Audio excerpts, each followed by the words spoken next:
Ever notice how one yawn can spread faster than gossip in a school WhatsApp group? Science says yawning helps cool your brain, like how your laptop starts wheezing when you open too many tabs.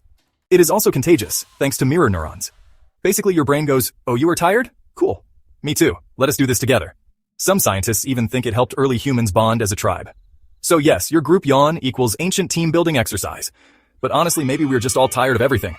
Or it is witchcraft. Science is not sure. Still yawning? Hit like before you pass out.